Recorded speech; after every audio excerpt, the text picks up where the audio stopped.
Yang ketiga, kata pengarang kitab kita, ikhwan, tawassul kepada Allah Ta'ala dengan doa orang saleh yang masih hidup.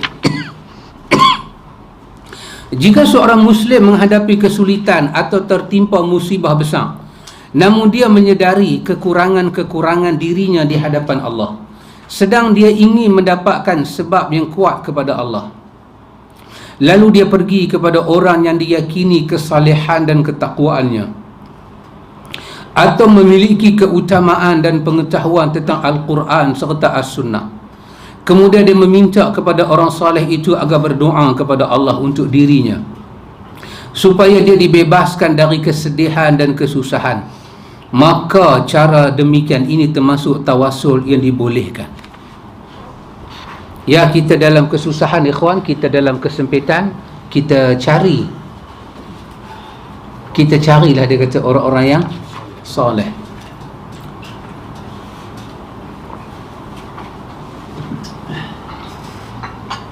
Wallahu ta'ala alam, Allah Ta'ala maha mengetahui. Dia kata kat sini, orang yang soleh, yang kita yakin takwa dia ada keutamaan Al-Quran, As-Sunnah, kita minta kepada dia supaya dia berdoa pada kita supaya kita lepas daripada kesedihan, kesusahan. Wallahu ta'ala alam. Saya cuma nak katakan kesalehan tu kan ada perkara pakcik, dia memang kita tak payah bincang, kita tengok dia memang, orang kata da'bus salihin, memang itu peradaban saleh. Memang kita tengok dengan dia umur nak sampai 70, masjid dia tak tinggal, dengan puasa Isnin Khamis, saleh dah pakcik. Pakcik Bari, Pakcik Din, Pak Amin, Abang Amir, dia semua orang-orang yang puasa. Tok Mudir puasa lagi, buka dewan lagi, tutup lagi, orang keluar grup lagi.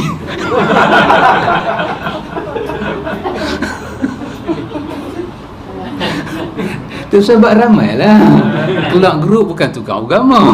Ada apa-apa dia tak selesai, dia keluar, dia selesai dia masuk balik. Tentu no problem, no hal. Tak payah duk tanya apa why main mengaji why apa why. Why you Syekh keluar grup, why? Tak ada why. Apa mangkau tu.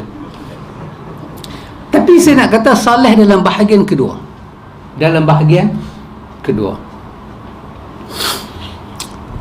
Kalau kita lihat pada tahun 80-an, pertengahan 90-an,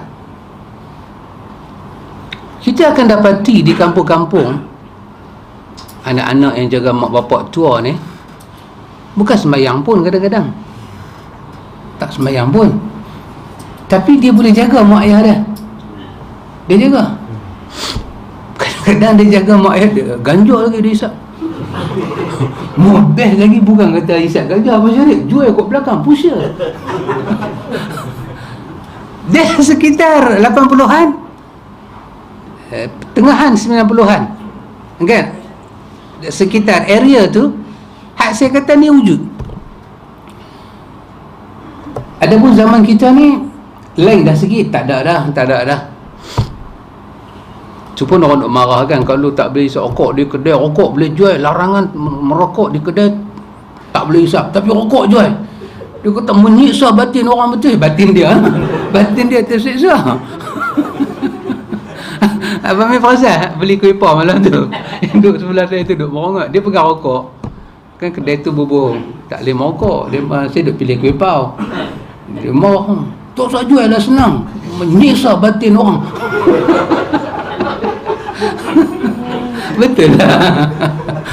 Dia mata siksa lah kan. Kata apa, masyarakat kita ni bukan masyarakat seperti masyarakat Western. Kita tidak ada pendidikan fizik. Dulu ada mata pelajaran fizik, tapi pendidikan civic itu kita tidak ada. Fizik pula ada. Civic silap. Fizik pukul 8 duk jogging tu. Cikgu fizik. Civic minded kita tak ada. Kita bukan daripada sekolah, kan? Sekolah ni apa yang duduk pilihan raya ni, Kamera Highland kan, dia buat forum, panggil parti yang bertanding ni duduk satu pentas, berbincang supaya orang dengar dan boleh tanya. Tak ada sambutan. Orang kamera tak keluar, penjaga bunga dia tak keluar, tak ada sambutan. Dia pergi interview seorang daripada politik punya universiti tu. Dia tu duk kata ini permulaan yang bagus sebab kita dah move kepada macam dunia maju kan, kita boleh duduk. Tapi dia terlupa otak orang kampung ni, dia bukan nak dengar forum, dia nak tengok minyak tu. Dia nak tengok minyak dia bubuh, mau keluar minyak. Kalau boleh harga jangan naik. Orang kampung ni dia bukan nak dengar forum. Dia orang kampung ni dia bukan peduli hang siapa pun, dia tak peduli. Dia kira dia hidup ni jangan bagi beban kat dia. Kita punya pengetahuan, kita punya kesedaran masyarakat Malaysia belum setara dengan masyarakat luar. Lepas tu masyarakat luar forum macam tu penting. Adapun masyarakat Malaysia tak ada sambutan. Tak ada sambutan, kita tak minat. Kita minat bila musim pilihan raya betul. Kita lebih suka ceramah di bendang katak keluar besar-besar temburung. Kita suka. Tengah-tengah raya ceramah menjerit, kata-kata keluar, Allahu Akbar, katak keluar. Kita suka lagu tu. Itu kita punya minda. Itu minda terbuka kita. Duk pergi buat forum tak boleh faham, tak boleh capai. Kita kata apa depa ni kamjat betul forum. Kita marah depa forum tu nak tengok, nak tunjuk siapa yang lebih inilah berhemah, lebih menepati janji, lebih dia punya perjuangan dia tu agak jelas. Orang tak mah. Sebab kita punya ceramah politik, kalau tak dapat permit polis, lagi bagus. Jangan duk bagi permit. Kita punya macam tu. Tengah-tengah ceramah, polis mau mengangkat, tu kira jihad tu, Allahu Akbar. Buat drama kilat, kutip-kutip pilawan di mahkamah. Yang tu kita punya macam tu. Tiba-tiba pergi buat forum dua parti ni, apa kata tengok Gusti lagi bagus. Dia tak boleh buat. Dia minda kita, minda rakyat, dia belum sampai tahap tu, pakcik. Jadi saya kata orang soleh ni taklah semestinya kita nak tengok dia punya apa? Dia punya karakter dia tu dengan syarat tertentu, dengan ayat muka jernih. Tak semesti lagu tu. Tapi kalau memang ada orang lagu tu, yalah kan, berapa orang kita nak cari macam Pakcik Bari ni. Kita tengok ayat muka Pakcik Din, Pak Amit, Pakcik mana lagi. Yang kita tengok ayat muka tu kita percaya. Sahabat kalau tengok Pakcik Bari, tengok saya, percaya siapa lagi? Bukanlah tak percaya, tak harap. Al-Fadhil ni kami bukan tak percaya, tak apa harap. Itu memanglah, karakter tu memang wujud. Kita tengok muka Datuk Ishak Haji Bahrum dulu kan, Allah ma'afir lahu warhamhu. Tengok muka dia tu kita tak payah siapa kata dia orang baik dan jangan siapa kata dia orang jahat lah. Tapi berapa ramai orang karakter macam tu. Tapi ni macam kita ni, kita pakai jean biasa, seluar kan, beg jadi tak hati buah dalam poket, selipang. Naik motor sebelah tangan pegang handle, sebelah tangan pegang beg. Dia kiri mak dia macam tu, sebelah tangan pegang handle pulih minyak, lagi satu pegang belakang mak dia. Lari pergi, mak dia punya tudung tu macam kelawak. Kita kata semak perut betul budak ni, semak perut. Tapi dia sekarang sedang berada pada level saleh. Kenapa dia saleh? Siapa di belakang dia tu? Mak dia. Dan dia dalam posisi apa? Khidmat pada mak dia. Cuma dia tak pakai jubah, dia tak ada janggut, dia tak ada selendang atau bau, macam tu saja. Tapi kalau dia naik motor dengan serban, dengan jubah, satu pulai minyak, satu duk biji tasbih, subhanallah, subhanallah, mungkin kita kata dia soleh. Ni dah, dia pegang mak dia. Dia pegang sebelah tangan mak dia, dia pulang motor, brum, yang laju. Dia tengok polis semua, dia belah lagu tu, dia babai kat polis lagu tu je. Ni kata, mak aku. Ni duk ada, bahan surga di belakang ni, bahan surga, pintu surga duk ada, tahan apa? Dia perlu, dia pergi macam tu. Kita kebetulan, kita pergi klinik, kita tahu apa bagus demam, kita tengok dia duk tunggu mak dia. Kita tengok dia atas bawah, kita tanya kat dia, kita kata sahabat sakit kan? Dia kata saya tak sakit. Tapi tengok dia macam sakit. Kita sahabat sakit kan? Dia kata saya tak sakit. Kita habis apa sakit? Dia kata mak. Oh, kita main dengan apa? Tu. Dia tunjuk motor dia. Kata, helmet tak pakai? Mak tak payah pakai helmet lah, dia kata. Mak sakit, mana ada nak cari helmet? Helmet pun tak ada, cari pun tak jumpa, dia kata tak ada. Kita dengan susah, kita boleh pergi kat dia terus. Ya Allah, solehnya kawan ni. Sebab kita pun belum lagi bawa mak kita pergi klinik, walaupun kita ada kereta. Duk pasti kadang mak kita naik Grab. Pergi sendiri. Kita kata mak pergi sendiri. Mak tengok hak besar tu, tu klinik lah. Dia tulis tu klinik bersatu, klinik tu lah mak. Pergi lah, orang tu naik Grab pergi. Kita bagi duit tapi dia ni dia bawa. Tapi tengok dia, asal pun tak ada nak buat lah. Bukan dia tak mau buat, tak ada nak buat, dia sibuk. Dia tak ada buat lagi. Kata sahabat sembahyang asar, saya bukan tak mau sembahyang, buat masalah tak dan.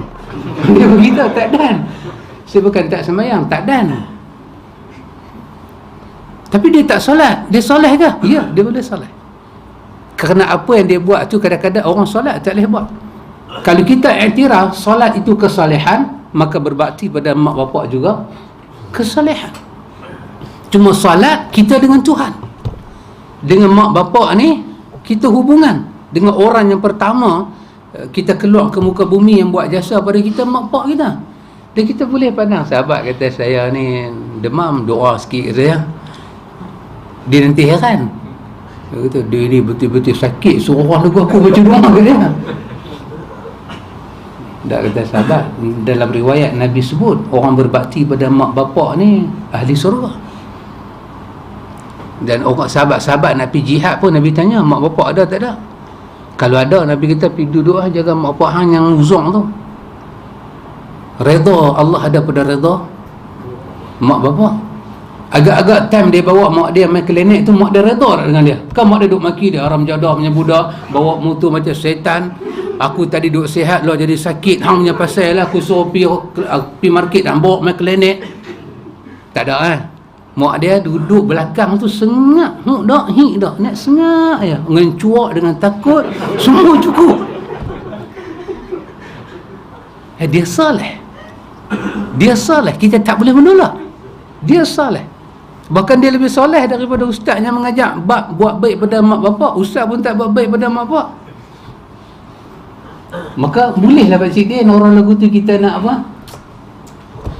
Tapi cuma masalah kita Pak Long, kita nanti geli-geleman lah sikit. Pasal kita telah pun letak satu ukiran dalam pemikiran kita, soleh ni. Betul Abang Syarif?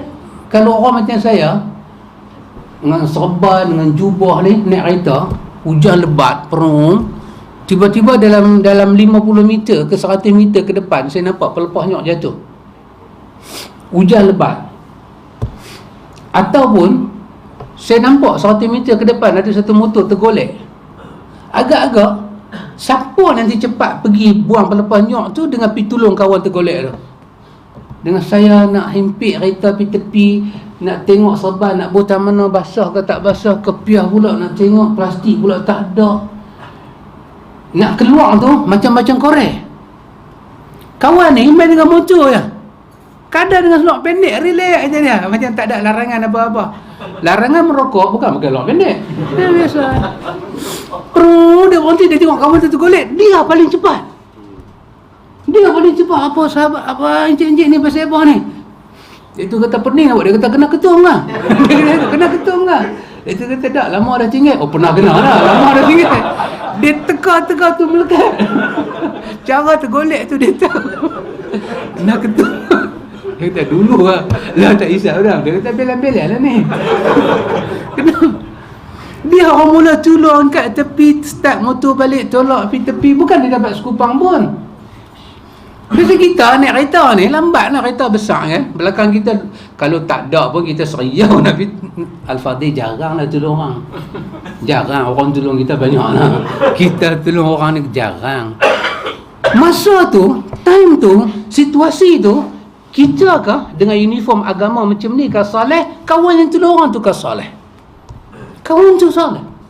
Maka berhaklah kita minta dia doakan kita. Tapi situasi tu siapa nak ambil manfaat berarti? Dia orang tak iktiraf pun. Sedangkan menolong orang, Nabi kata mengangkat benda yang melukakan orang. Nabi kata setinggi-tinggi iman adalah la ilaha illallah. Dan iman ada 70 cabang. 60 ke 70 cabang. Serendah-rendahnya Nabi kata apa dia? Duri di jalan menyakitkan orang. Apatah lagi dia pergi tolong manusia jatuh, dia tolong angkat. Kawan tu tak terima kasih langsung ke dia, dan dia pun tak harap apa. Tak harap apa. Kadang-kadang dia duk tengok dia tolak kereta orang tu, tolak start kawan tu pergi terus. Koklah turun babai say something lah, tu tanda terima kasih lah. Tak ada, belah-belah hilang. Dia pun tak ada kot dia nak kata harami betul kot. Dia tak ada kata apa. Dia start motor dia. Sekali dia jumpa siapa pula, dia tolong. Orang ini pada diri dia ada kesalehan. Maka tak salah kita tawassul dengan dia. Kita minta, sahabat doa sikit. Dia kata saya tak tahu baca doa. Alah, sahabat minta Tuhan bagi saya selamat dah. Dia amin. Dia pun tak amin. Kira pasal dia kata amin, kira nak suruh dia kata alhamdulillah wassalatu wassalam, tak keluar. Dia mengaji tak habis Quran. Tak apalah, kita macam mana pun ambil bila amin. Kita pun lega. Amin. Cukup lah tu cara kesalehan orang lah ikhwan. Oh subhanallah ikhwan.